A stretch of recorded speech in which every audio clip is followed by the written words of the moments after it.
Auzubillahiminash-shaytanir-rajeem. Bismillahir-rahmanir-rahim. Assalamualaikum. Ji ayanu pakhairagale ni hao chunushumme washbale. Ohai gozaimus guten morgen. Hola, bonjour, privyet, kaifa hal? Halishuma chatore, ahlan wa sahlan, marhaba, buna, mucho gracias, swabia, balli kare aya. Hoş geldin and ayo saya khuyamora chiwato chi haljot kali mera khairutan. And a very warm welcome to everybody who's tuned into PTV World and watching World this morning. Alongside my wonderful colleague who happens to be Miss Eesha Rehan. I happen to be Shahzad Khan, and we hope and pray that everybody out there is doing wonderfully well and that you're ready to kickstart your day with us. But first things first, hello Eesha, assalamu alaikum. How are you feeling today? Wa alaikum assalam, Shahzad. I feel absolutely great. And you know what I love about today is that we both are the literal representation of yin and yang, the black and white color in the Chinese pendant that we all see. There's a black color and the white color. No, that's not what I would want to represent today. You can be the yang, but I defer to be the yin. All right? Okay. But ladies and gentlemen, I think it comes down to personal preferences as well. But there's one very important question, Eesha, which I really need to ask you, and that is that, do you have a different amount of respect for people who actually show up on time for work? I do. You know, people who are on time are very particular, they are very well respected, and you can always rely on them. So when you say so, how do you feel not being on time? I feel exceptionally embarrassed. No, well, that's not what the motive is. Just to kickstart our day, ladies and gentlemen. Obviously, it's the team which makes the dream work as well. And certainly, I think Eesha has been a wonderful contribution. But before we actually kind of say anything, I think what we really need to discuss today is one of the most important topics, which is underlooked, I might say, and it's because of the fact that there's so many things that we really need to kind of consider before we actually kind of indulge in these conversations. Now, imagine that today we will be talking in particular about, the custody of children. Unfortunately, I cannot even say fortunately in this scenario, because imagine that we do know how for a fact, divorce rates are actually on an increase, may it be in Pakistan or may it be worldwide. People, who come together to live together, what happens is eventually they fall out. But what happens with the child is something that we are really concerned and we are really worried about as well. And how does the law protect a minor? How does, we go about the custody? What is the difference in between the custody or the guardianship? I think these are the things that we really need to talk about. Because if we are to talk about custody, I think the major issue affecting children's well-being is something that we really need to kind of look at the lacunas which are in there. Now, we have seen that how there are particular judgments which actually do not really give us a direction. I think that there's a lot which we need to discuss and to kind of have this conversation. We're very lucky that we've been joined by one of our favorites, ladies and gentlemen, and she happens to be Advocate Sidra Mahmood, the Director for Voice for Rights as well. Hello, assalamu alaikum, good morning, how are you? Alhamdulillah, Shahzad. Good morning, Eesha. Good morning, Shahzad. Thank you so much for joining us. Wonderful to have you over here. So first things first, what I would want to ask is, how do you think that there's so many lacunas within when we speak about specifically custody or guardianship?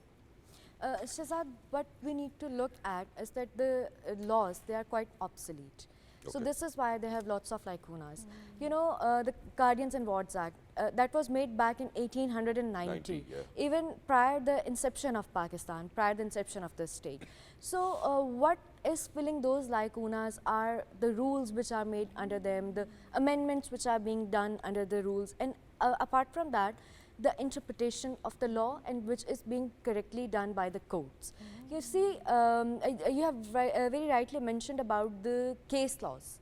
So this is the thing which may differ according to the cases, according to the situations, and which may differ according to the case, your interpretation of the... So let's talk about that as well, because now imagine that if we are to kind of interpret, obviously we really need to kind of look at the background situation. Now, when we are to kind of look at the background situation, we do know because of the Guardian and Wards Act 1890, there are contradictory statements which we do see. Now, how different can a situation be? For example, there were two people who got married. Now they've been separated. The father's fighting for custody or guardianship. Well, in fact, first of all, please let us know what is the difference between custodianship or the guardianship as well. So the custody that goes to the parents, right? The guardianship that may go to the on the basis of the kinship, and the custody is of a minor, of a child, of a person, and the guardianship may be of a child and a property. Well, are we clear within our law what custodianship is or We are guardianship clear is? in the interpretations. Okay.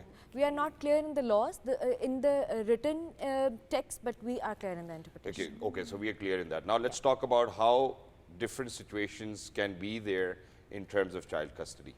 Okay. First of all, when we talk about the child custody, it's either of a male child or of a female child.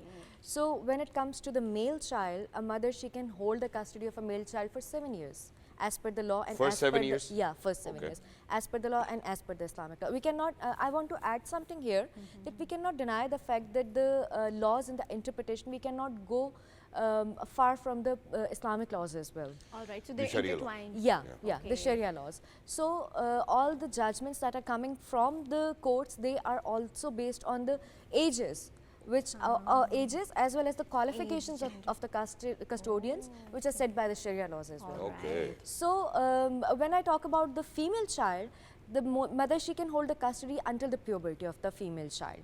And secondly, when I talk about the situations in which a mother or father can be entitled for the custody, first of all, and the most important thing we see is the well-being of the child. Okay. It has the prior importance, it has the prior, this is a top most priority of the cases as well as the law. Why? Because even if a child, she's a male or she's a female, either the father remarried or the mother remarried. So, you know, if a mother, she remarried and she is holding the custody of a female child, so the husband of that mother is not the mahram of this girl. Yeah, exactly. So, she might be... Go back to the father. Yeah, she might go Okay. back to the father. What? And what you if know, the so- father remarries? And what if he has chachus and mamus and like people like But that they in are his house? mahrams, na? They are mahrams. The chachus and Alright. mamas, they are falling into the prohibited category for Alright. the nikah, for the wed bond. And is it only for the female child or is it for the male child as well? Okay, if a father remarries and the male child, he is, you know, again, the law about the puberty is different and the law about the majority is different. Once you get 18, you get the license, you get the CNIC, you attain the age of majority. Yeah. But as per the biological orientation and as per, you know, the Sharia laws, the puberty time is different. All right. And what So if the we're- mother, yeah. No, go ahead, go ahead. So the mother, the stepmother, she is also non-mahram for the child. Okay. For the male child. Yes. The custody, and if the first mother, the original mother, if she didn't remarry or there is, you know, there are, if you see the well-being of the child, so the child can go to the first mother. And what about the attachment of the child? Is that taken into account if they're attached to their mother more or the father Yes. more? This is one of the qualifications which needs to be fulfilled if you are going to, you know, apply for the custody of the child. Yeah. और And how is दोनों that पसंद है अगर assessed? फिर क्या करें? अम्मी भी पसंद है, अब्बू भी पसंद है, लेकिन उन दोनों को आपस में एक दूसरा नहीं पसंद, तो फिर क्या करें? You know, in such situations, we have the visitation rights, or we have the divide of the week. Yeah. All right. Yeah, a child, if he or she is living with his parent, any of the parent for like 3-4 days of the week, maybe first, second day, or and then for the over the weekend he can go to the other parents. So, Exactly. do you think this revolves around the joint custody guardianship that happens globally? Can that be introduced in Pakistan? It's very difficult, Eesha. And you know, if I see that, I personally don't believe that there should be such concept. Why? I can give the reason. The reason is very obvious, that a mother or a father, they have all the rights to restart their life. So what, in our situation, in our culture, that joint custody or that, I'm sorry, that living together or live-in relation or any such thing is not possible.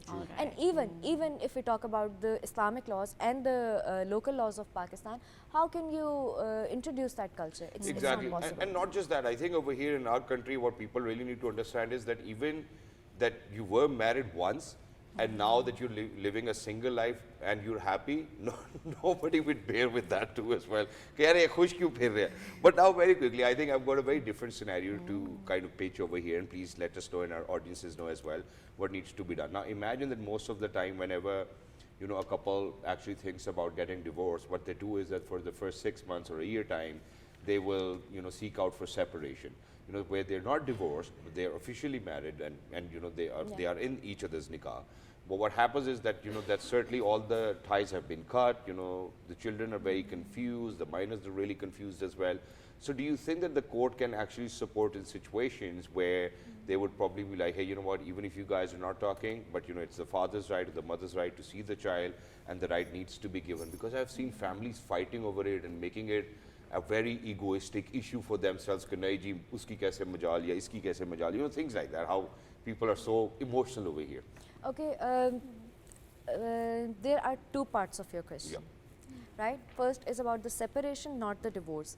In such situations, courts and even we as the lawyers, but we always tries to, get on a middle path. We try to patch up the relationship when it comes to the separation. Because it's always the heat of the moment. It's always the, the initial time period where one of the partner or the other partner, they are in anger, and later on things settle down. And this happens. So the second part. जब दूरी आती है ना फिर थोड़ा सा प्यार आना शुरू हो जाता है. And in कि नहीं यार लड़का तो अच्छा है, यार लड़की तो अच्छी है, something like that. It's a human psychology and human nature.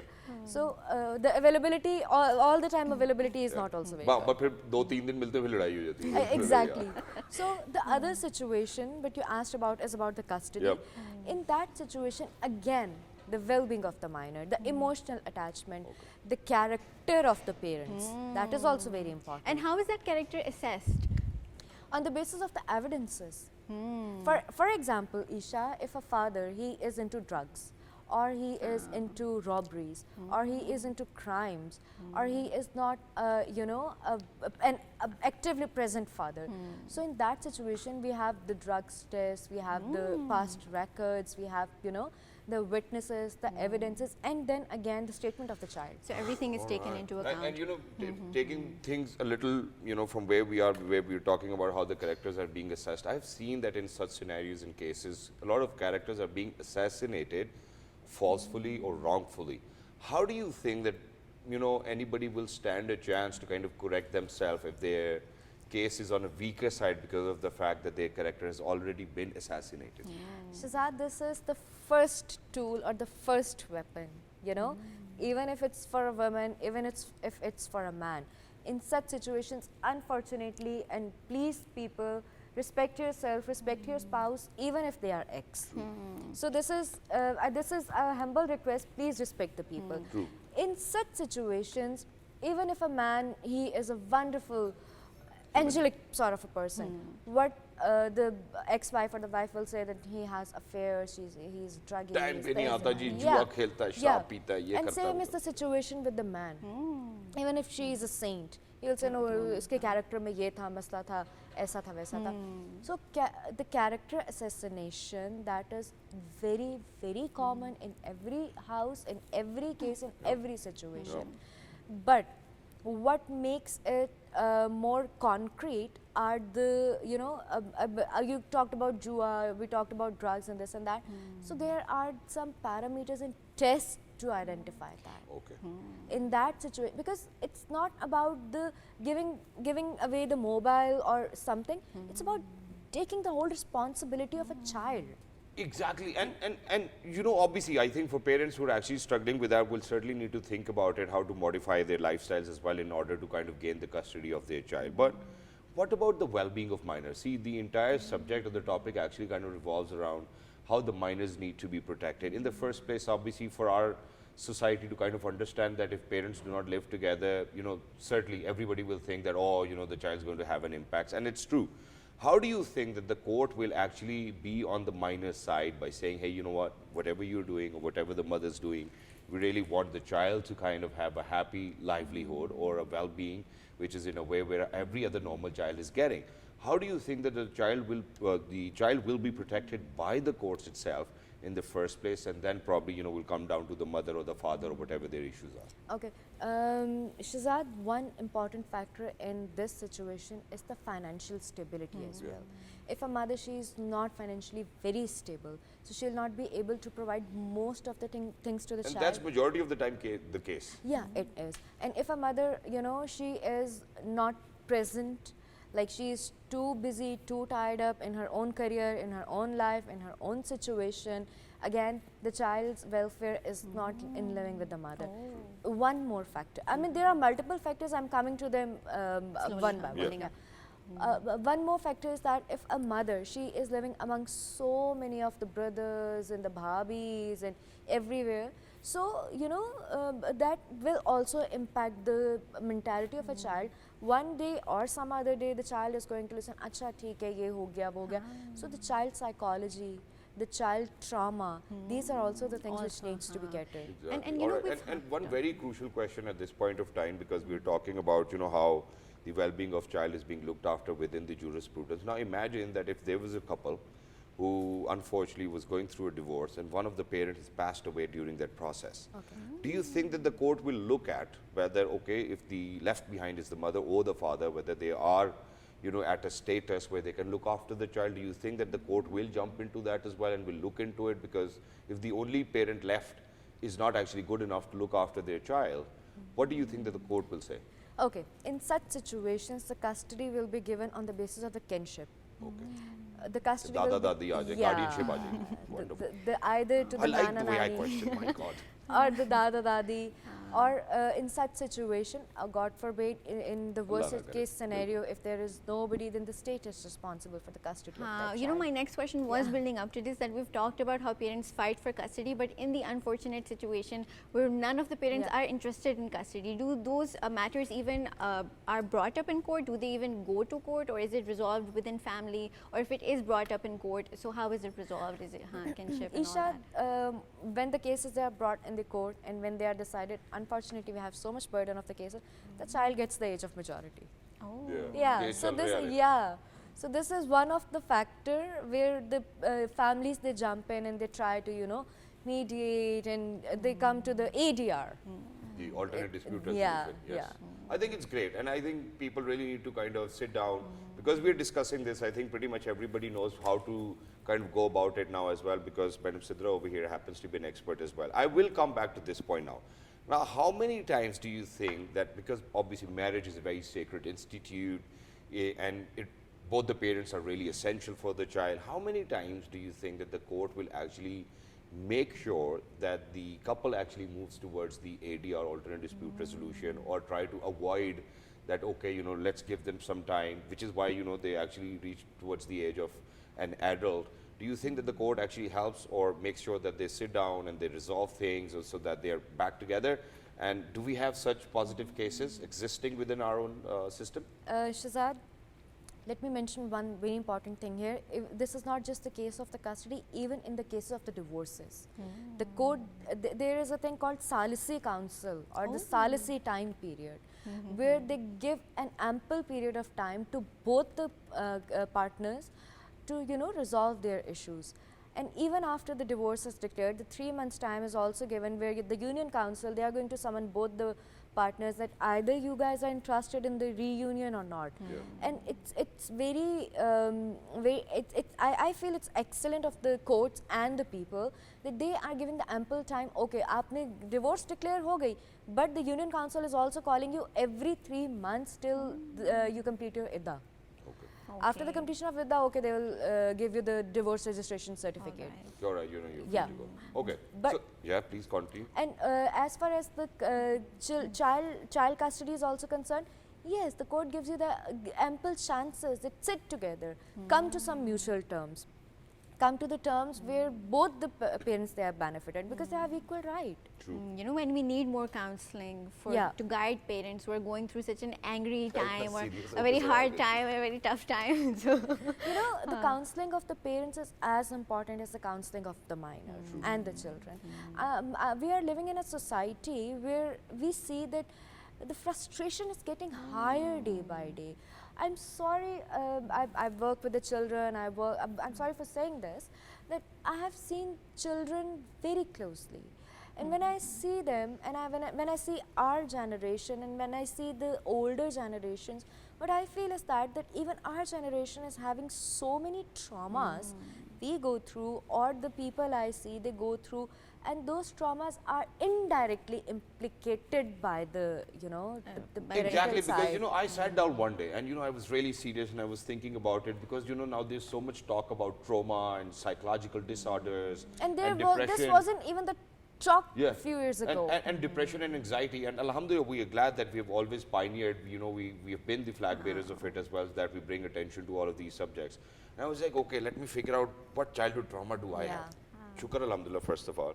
And then I was like, the only childhood trauma, I mean, I'm not even going to refer to it, because then obviously it will have its own energy and it might come back and bite to me as well, khuda na khwasta. But I was like, okay, अम्मी ने मारा बहुत है, तो मैंने कहा तो ठीक ही किया है, वरना हम अच्छे इंसान कैसे बनते, you know, things like that. You know, But, the yeah. corporal punishments, they are strictly prohibited. I know they Okay, are. I know they are. But not say this in sometimes front of a children like lawyer. me can be really challenging. And माँ जी आपको सलाम, आपकी अज़मत को सलाम कि आप मेरी उम्र के उस हिस्से तक मुझे मारती नहीं माशाल्लाह, जिसमें माँ बाप नहीं सोचते भी बनती नहीं है. लेकिन alhamdulillah, I think that's great. But now very quickly, let's come down to, okay, so we have differentiated in between custody, guardianship, what needs to be done, different situations.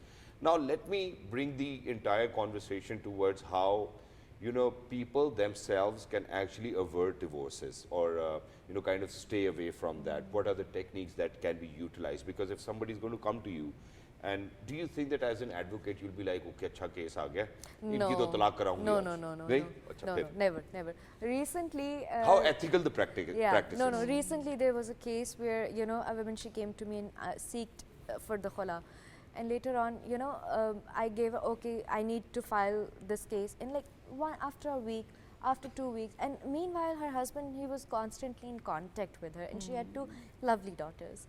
So, and every day she kept on asking me, क्या case कब file होगा? अच्छा रमज़ान की छुट्टियों के बाद मैं कर रही हूँ. Don't worry, everything is going to be done. Yeah.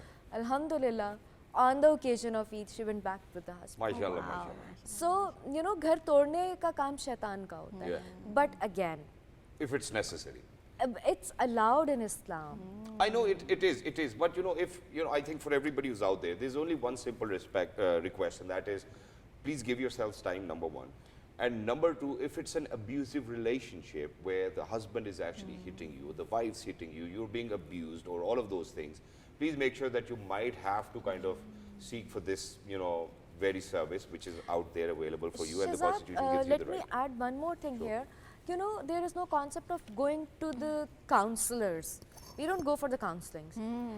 The couple, they need the counseling, like very often. They do. We go to the friends, we go to the saas and nan, and you know, Social media. social सही media. मशवरा देने वाले के पास नहीं जाते हम. हम उन लोगों के पास नहीं जाते जो हमारे मसाइल को समझ के Yeah, that's हमें ये बता सकें कि हमारे अंदर क्या गलती है. And most of the time, what people need is an ear to listen to. And you know, when they Exactly. go to counselors, I do know for a fact when they share their burdens, when they offload their burdens, they feel quite better as well. But most of the times, I think what we really need to do is we really need to be picky about the counselor that you're going to as well. Shahzad, we also need to know our mistakes. Yeah.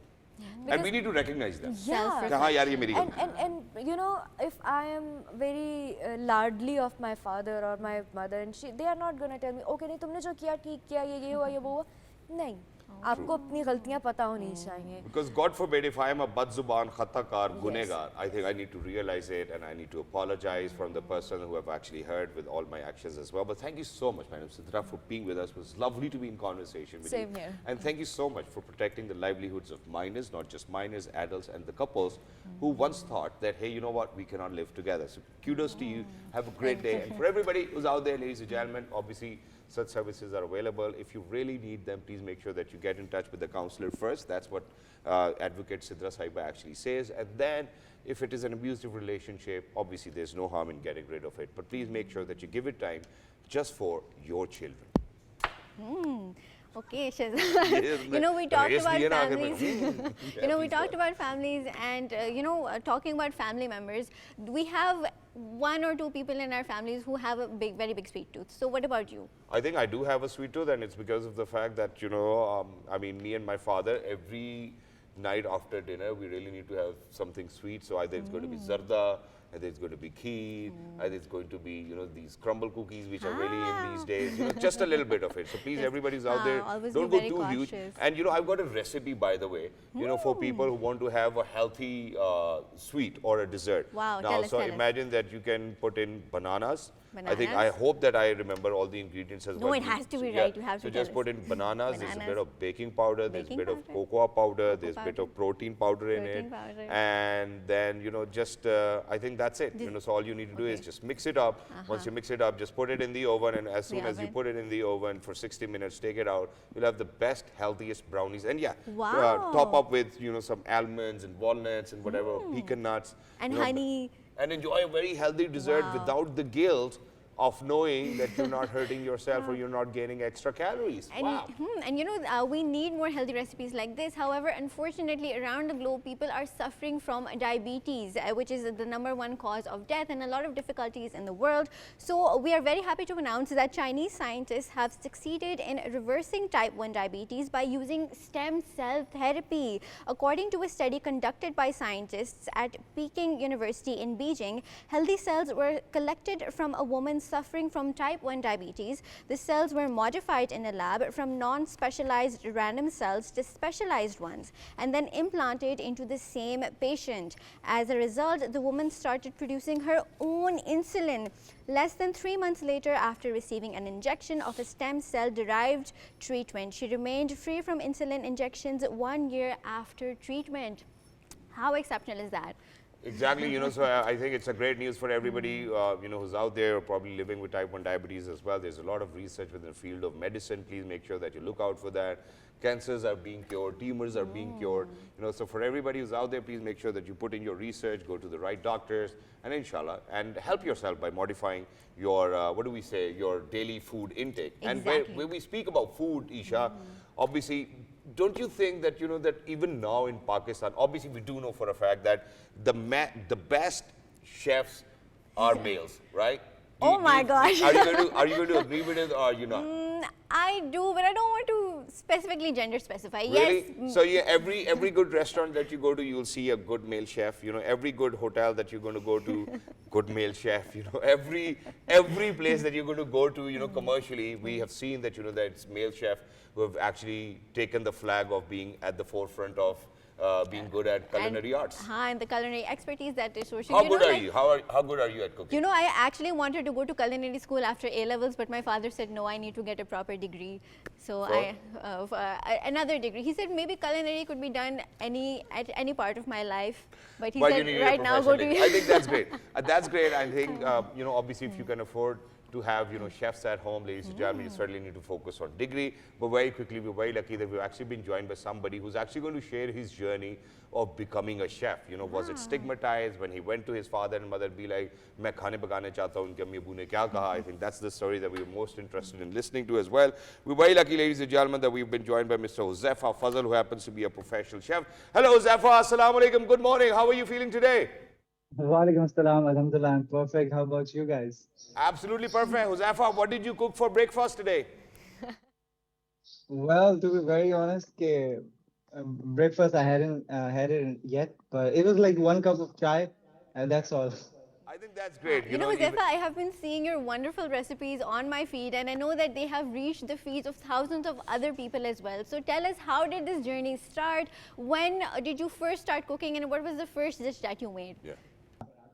Basically, I was cooking for my brother. My sister was sick, and I was 10 years old at that time. 10 years. So I went straight into the kitchen. 10 years old. And, मैंने roti बेलना शुरू की, and I started flipping the roti here and there. And that just, when I put it on the tawa, so that oil was hot enough that it just burned my hand at that time. I was 10 years old. That was the first time I cooked something in my life. After that, when I did my pre-medical, like first year and second year after that, I went to my parents and I was like, I want to be a chef. So all of my family, they were very supportive. Yeah, pre-medical. Wow. I was like, I was like, I want to be a chef now. So my family was very supportive, except one of my brother. He was like, "Ab tum ladkiyon ki tarah khana banaoge," and all of this and that, the typical thinking. So I was to him, like 90% of the chefs are male, right?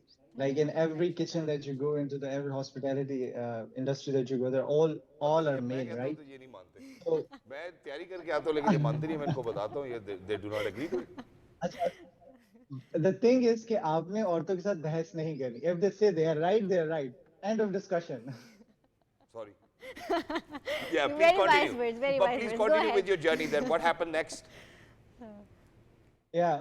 Then I was like, I want to be a chef. And one of my brother was like, nahi, tum nahi banoge, and all this and that. But eventually, मैं बन गया. It took me 2 years of intermediate and 2 years in bachelor's in culinary arts, right? So, but now, alhamdulillah, I'm in front of you guys. This is I think all that's the great. journey. So which is why let's speak about, because we're talking about your journey to becoming a chef. So let's talk about all of those challenges that you had to face. Now imagine that for a student who was in pre-medical, you must have scored really nice as well, and your parents must have desired for you to be a doctor. So for you to change the very dynamic of your educational background and come into being a chef, was it something was actually looked at by your family कि यार ये मुंडा हुनकी करन चल रहा है, I don't know whether he's out of sorts, whether he's thinking of having a great life ahead or not. So please take us through those challenges and how did you overcome that? Because imagine that, by listening to you, there might be a lot of people who might have dreamt of becoming a chef. And we have had a lot of chefs over here in our studios. And most of the time they do say that how, a lot of boys and girls will come to them and their parents do not allow them. So what were the challenges that you came across during your lifetime? Well, to be very honest, uh, I wanted to become a chef for one specific reason. It was 2020, right? There was the pandemic, Corona pandemic, right? So at that time, I scored bad. I was expecting around, 80, 85 to 90 percentage of, in my result. But the result came and it was below average. Because, in Pakistan, our education system is broke, right? It's broken. Papers don't get checked properly. There are a lot of students that suicide because of it. So I was in depression. I was like, I wanted to score around 85 to 90%, and this is what I'm getting. So I changed it because there are two type of people. One are solution oriented, one are problem oriented. I'm one of the ones that are solution oriented. I was like, okay, this is not the end of my life, right? I can change my career anytime if I want to, right? So after that, I just searched and searched out any institute that was, um, कि जो culinary arts करवा रहा हो. So I went into an institute.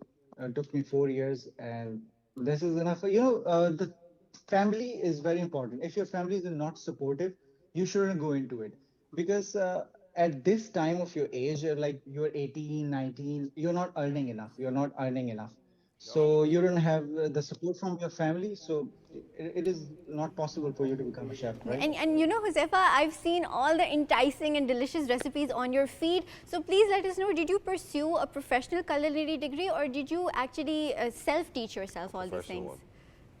one. 2 years. Well, it was a professional degree from an institute, but to be very honest, I haven't learned enough from them. Uh, the way I should have, they didn't teach us the way they should have, right? But 60% of cooking, I learned it from my mother. I'm gonna speak truthfully. She is my real teacher because when I'm standing in the kitchen, she's right behind me. Huzaifa, ab ye karo, Huzaifa, ab wo karo, ab tumne aise karna, ab tumne waise karna. But the ideas they come into my mind, right? So 2 years was a professional degree, and after that, the 4 years is all self-taught and self-teaching, and I think it's great, and because of practice my mother. makes Otherwise, the it man wouldn't have been perfect as possible. well. Huzaifa, very quickly towards the end, one last question that I'm going to pose your way, and that is that now, because you were a pre-medical student once, and I was a student of Bachelor's of Business Administration and Masters in Business Administration, and later in my life, Alhamdulillah, thankfully, that I got to do what I wanted to do in my life. Shukr Alhamdulillah, I'm really happy and content about it, and that it gives me a great livelihood. Shukr Alhamdulillah. Do you think that being a chef, because now imagine that you're going out in 46 different countries, there are a lot of people listening to you as well, and every different geographical area will have a different background of how you can actually have a great life. Do you think in Pakistan, being a chef, you can have an amazing life, you know, you can be financially stable, you really will not have to look at anybody else? Or do you think that this very industry still needs to grow and there needs to be an ecosystem around the chefs who can actually grow and, you know, kind of Expand their contribute towards expertise. culinary art?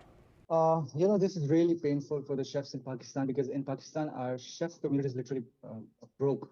The average income that they earn around a month is 25K to in between 40K maximum. This is what they earn. I have a friend, he has like 12 years of experience, 12 years of experience, and right now he's jobless. Can you imagine that? If there is a chef who has 12 years of experience, he should earn around 150K to like 200K a month, but he's jobless right now.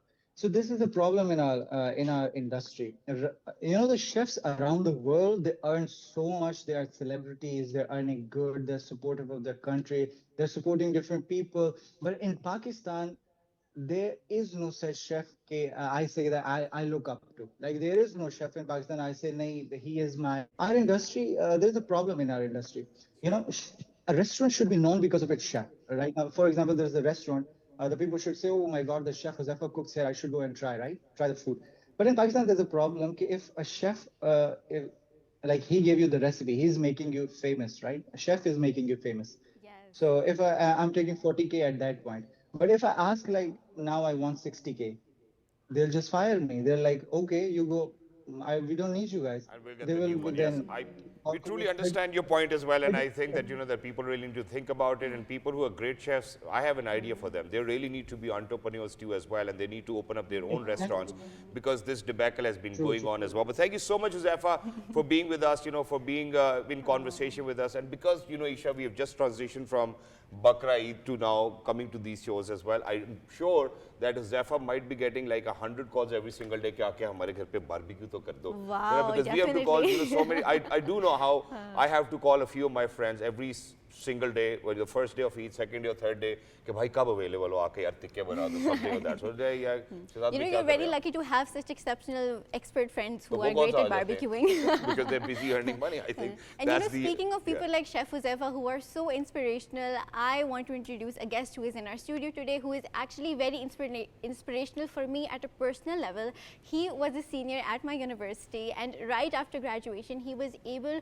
to become the founder of a 6-figure global agency, and he not only founded this company, but he actually employed students from our own university into his company. I very warmly want to welcome Mr. Muhammad Burhan. Raza, assalamu alaikum Burhan, how are you? I'm good, how are you? Burhan, you know, in a day and age where people actually would want to show off, you know, how much money they make over internet, you were one of those individuals who actually wants, or his ambitions are so high that you would want to instill $500 billion into Pakistan's economy. First of all, a big tribute to you for the kind of work that you've done. Now imagine that you happen to be one of those amazing child of your parents who actually started at $3 per hour. And then from there onwards, you know, you were able to become, you know, the CEO of your own company, On Point Creative Marketing Agency. Now, I think it's great. A lot of people think about it. We do know how there's so many fraudulent services within marketing services or these days, or online marketing services. So tell us a little about your journey, and then we'll speak more about it. Okay, so, sorry, So it's perfectly okay. Not right today. Yeah, do you need water? No, it's okay. My journey basically started back in 2016 from just one screenshot my friend posted on Instagram. How old were you then? I was almost 15 years old. Okay, 15 years. Yeah. So he was like, let's party on Instagram. He posted, it was almost a transition of $50. I replied him on the Instagram like, what you guys do? And he was like, I'm also interested. It was almost my school was about to end. So he said, I used to call in America on Skype, and we make some appointments and call, and that's how we make money. And I was like, teach me how you do it. And after 2 to 3 months, he was like, are you available right now for a project? I was like, yes, definitely. And he said, you need a Skype, laptop, and just internet. I was like, okay. So I need to make 100 calls at that time, and his elder brother took my interview, right? And I need to change my accent and like More like a calling center. Exactly. Yep. But it was like work from home, and he was like, you need to make 100 calls. I was like, okay. At that time, I just wanted to learn, and I remember at the time I got $10 for that to make 100 calls. And Per day? No, just $10 for 100 calls, because it was they were outsourcing me. I was not looking for the money. $10 back then were good, yeah. Exactly, and I remember he sent me, after making those 100 calls, 1,500 rupees at that time in Easy Paisa, and I was like, man, like I'm living the Good, life, man. I'm right? earning now, yeah. So right after that, I started, working with him on multiple projects in that year, 2016 and 17, and afterwards. So you were learning. Exactly. Yeah. The whole learning process. We started data entry. I started learning on YouTube, Photoshop, video editing, everything on my own, right? And after that, it took me almost 9 months to bid on a global platform called Upwork, right? To get my first ever project for $3 an hour on my own profile, right? And I remember it And was your profile was on Upwork? yeah, Upwork. Or Fiverr, or all of these I made on platforms? all, but Okay. like LinkedIn, everywhere. exactly, and I used to submit proposals every day for like consecutively 9 months, and after 9 months I got that project, and it gave me almost in 2 months $1,000. Wow. Right. And how old were you then? I turned You must have 16. gone crazy. You were like, I'm going to buy a new laptop or a Oh new my phone or God. something. Exactly, I bought my Right? first मैदान में ever. खरीद सकते थे उस time पे। ऐसे ही है कि लाइक उस वक्त तो जब वो पैसे आना शुरू हुए और प्रोफाइल के ऊपर सारी चीज़ें हुई, तो I was like I am living my life, and Mashallah. my parents got excited, and yes, I started making my home office. And that's where, that's where the most crucial aspect is. Now imagine that you could have been one of those horses who probably just would run on the race course, right? Exactly. Now imagine, but what you did was that, even though that you were earning probably $1,000 Yeah. in 2 months, and Yeah. it was a regular affair now. Exactly. Why do you think that there was a need for you to think that I need to have my own marketing agency? Okay, so what happened is at that time when like I was consistently promoting everything, and one thought that came in my mind, I don't want to party alone. I was the eldest brother, and I have one younger brother, and I was like, I used to live in joint family as well, and my age fellows were not working, and they were Relax. So they नहीं उठ रहे हैं, Exactly. college नहीं जा रहे, but ठीक and है. after that COVID came in, right? COVID came in, Gave you the and best opportunity. exactly, and I had everything at my home set up, like the whole screen in my room, right? And I even did meetings in shorts, wearing coat on it, and I've done shows like this. exactly. I've read news like this. We need But to I was make just you walking stand around, someday. in my office, and somebody was like, hey, you know what, our anchor's missing. Would you mind reading it? I was like, I'll read it, no So- problem. Yeah. Even at that time, what happened is like in our main family group, I was in a meeting with multiple clients, right? And my popo took a secret picture that I am in shorts and the You're full doing a big meeting. screen in my room. And he was like, this is what is going on. Yeah. I see the family group started, like everyone started laughing and how he's doing. At least it wasn't like, one of those clips where a wife comes in, where this gentleman was in a meeting, and then there were these two child Two who actually, childs, yes, I children just who saw came that in. yesterday. So I think it's different. So then what happened? Yeah, take us to Okay. on point. Okay. Then moving forward, in COVID, I started outsourcing that work to my friends, empowering them, right? And my university started. Okay. And during my university, I've also done Google certifications as well. And I'm sorry, I'm going to pause you over here, because I think for people it is very essential to understand that when you started to empower your friends, Yeah. did you work with the best, or you gave it away to any friend who came to your thought कि अच्छा यार इसको ज़रूरत हो सकती है, बेशक आपको पता हो कि निकम्मा दोस्त है.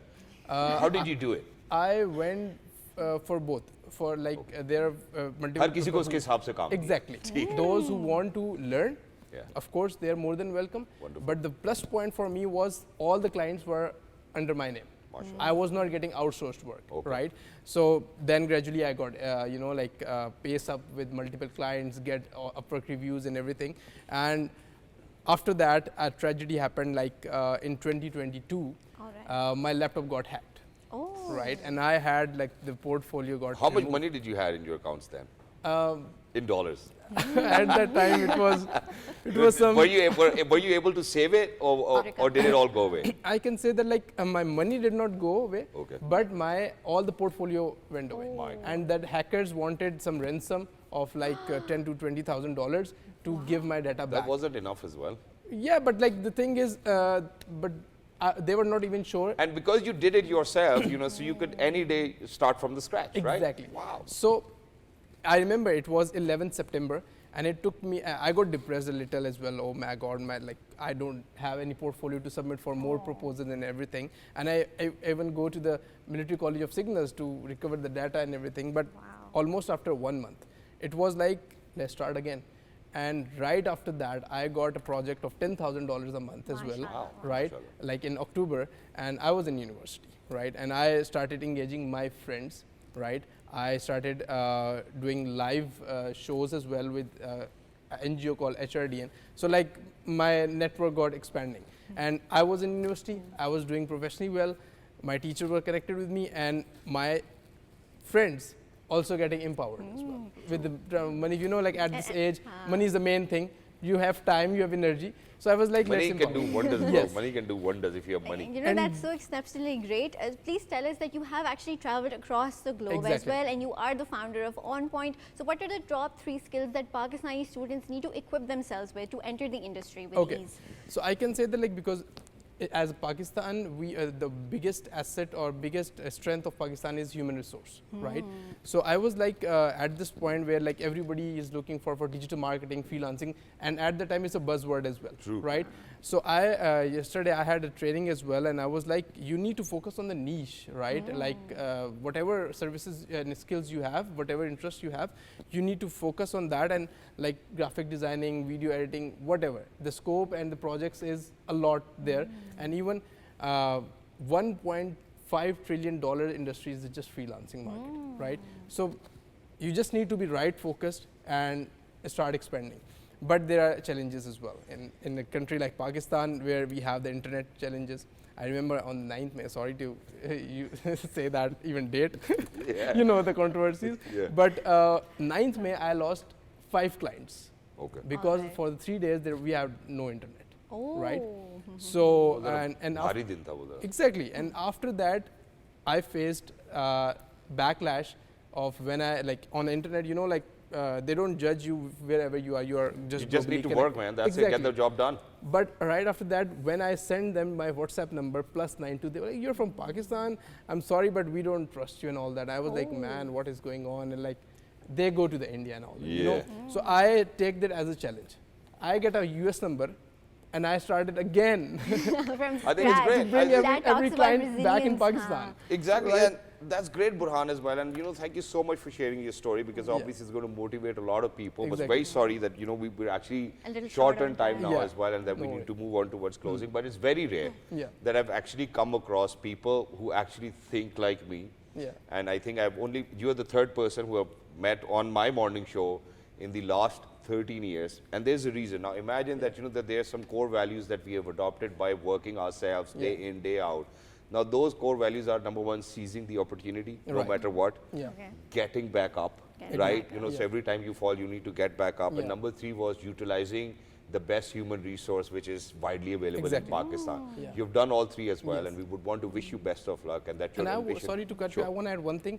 You need to be spiritually strong as well. Obviously, If you are doing in the open tank, right? You need to believe in the God's plan as well. Exactly, because if Allah is not with you, ladies and gentlemen, you cannot do it. So and Exactly. it's And never we about your wish luck. It's- Burhan a lot of success to actually put in $500 million into Pakistan's Inshallah. economy by 2030. And Inshallah. So that which is will why happen. towards the end, there's only one last thing which I'm going to say, and that is that there's no luck. It's always Allah. So please Yes. make sure that you keep Yeah. your faith that way as well. But thank you so much for making yourself, your family, our entire country proud as well. And we certainly need more children like you. For everybody who's out there, ladies and gentlemen, after all the mutton chops and tikkas and barbecues and reshmi kebabs, it's time now for us to bid farewell. Until next time, look after yourselves. 1, 2, 3. It's a good morning. Have a great day. Bye. Have some more barbecue.